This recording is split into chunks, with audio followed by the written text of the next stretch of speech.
Salam, Bapak Ibu dan jemaat yang diberkati.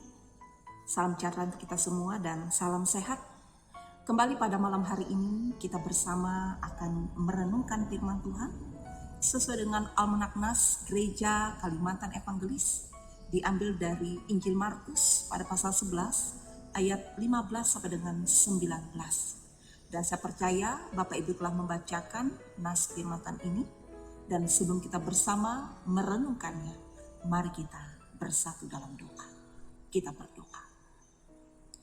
Tuhan kami dalam Yesus Kristus, Allah yang hidup, kami sungguh bersyukur atas segala pemeliharaan-Mu yang tak berkesudahan memberkati hidup kami.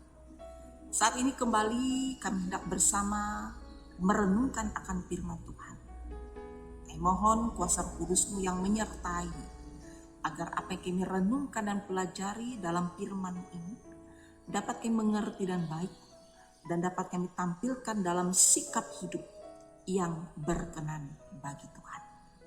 Berfirman ya Bapa, karena kami siap untuk mendengarkannya. Amin.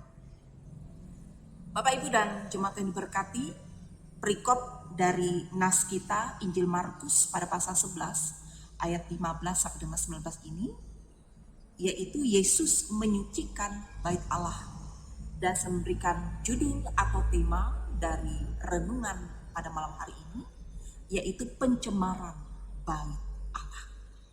Jemaat Tuhan yang diberkati, fungsi bait Allah adalah tempat orang percaya untuk berdoa, untuk memuji dan menyembah Tuhan Allah, serta mendengarkan kebenaran firman Tuhan. Dan tempat di mana orang percaya menjumpai dan dijumpai oleh Tuhan. Tetapi bagi bangsa Yahudi, bait Allah itu bukan hanya sebagai tempat beribadah, tetapi juga merupakan simbol kesatuan politik, sosial, dan ekonomi. Sehingga fungsi bait Allah sebagai rumah doa itu berubah menjadi pusat perdagangan bagi orang-orang Yahudi pada saat itu.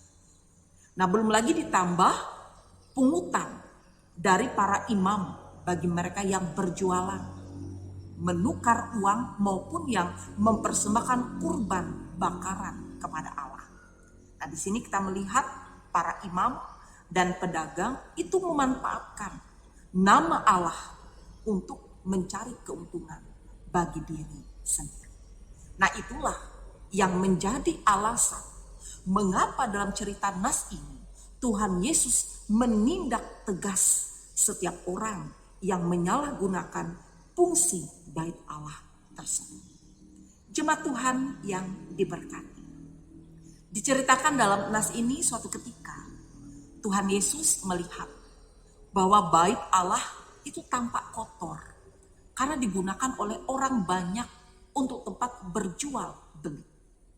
Bait Allah yang seharusnya dijaga dan dirawat agar tetap bersih dan rapi, malah dirusak dan dikotori.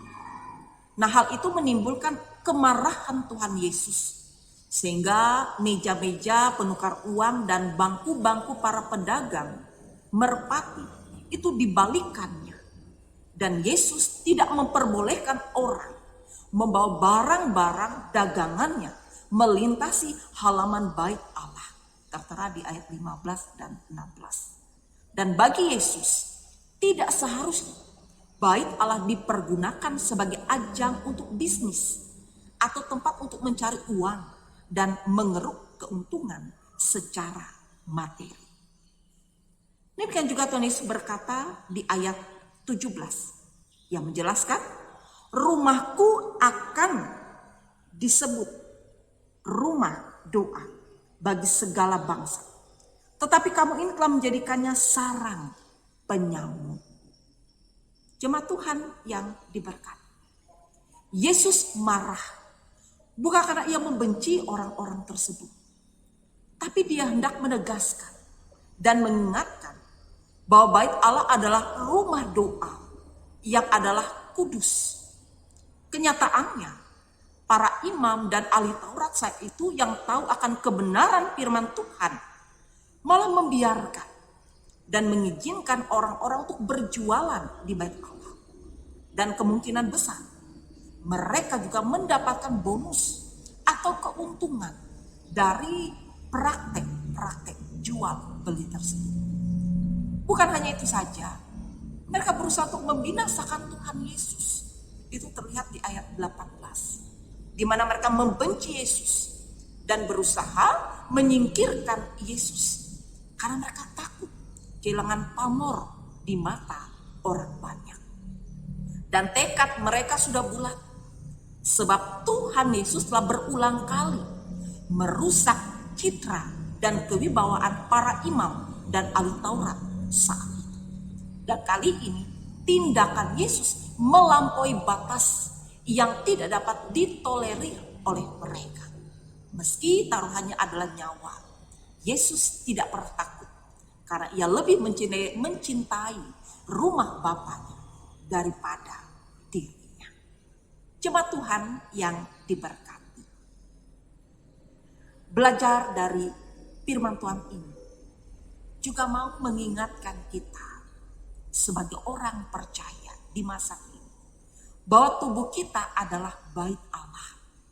Karena itu kita harus menjaga dan memeliharanya supaya tetap berkenan di hadapan Tuhan. Jangan sampai kita pergunakan untuk melakukan sebuah perbuatan yang cemar atau dosa yang menyimpang dari kebenaran Allah. Walaupun faktanya masih banyak umat Allah yang menghabiskan waktu dan hidupnya, bahkan tubuhnya pada persoalan duniawi daripada melakukan latihan rohani seperti menyangkal diri, kemurahan hati, dan setia pada sumber kebenaran, yaitu Yesus Kristus itu sendiri.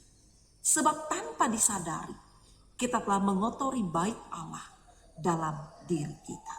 Untuk itu, jemaat yang diberkati, selagi ada kesempatan, selagi ada waktu, mari jaga dan jadikanlah tubuh, bahkan hidup kita sebagai wadah kasih dan berkat Tuhan yang hadir bagi kita dan bagi orang lain.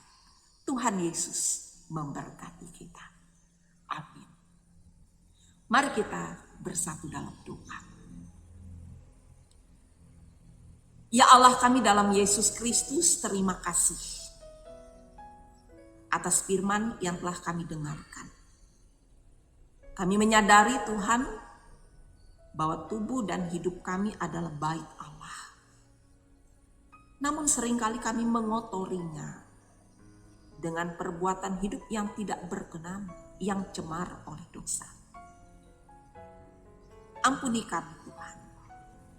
Sadarkan dan ingatkanlah kami bahwa hidup kami, tubuh kami adalah bait Allah, di mana Engkau menghendaki agar kehidupan kami benar dan tentu berbuah di dalam Tuhan. Dan biarlah selama kami masih diberikan kesempatan di dunia yang fana ini, tolong kami menjaga kehidupan kami, menjaga tubuh kami untuk tidak melakukan hal yang tidak berkenan di hadapan Allah. Tapi hidup kami adalah hidup yang Tuhan pakai menjadi berkat bagi orang-orang di sekitar kami. Sehingga nama Tuhan senantiasa dipuji dan dipermuliakan di dalam tutur kata, hidup dan perbuatan kami. Terpuji Engkau Bapa, terima kasih. Di dalam nama-Mu kami berdoa dan bersyukur. Amin.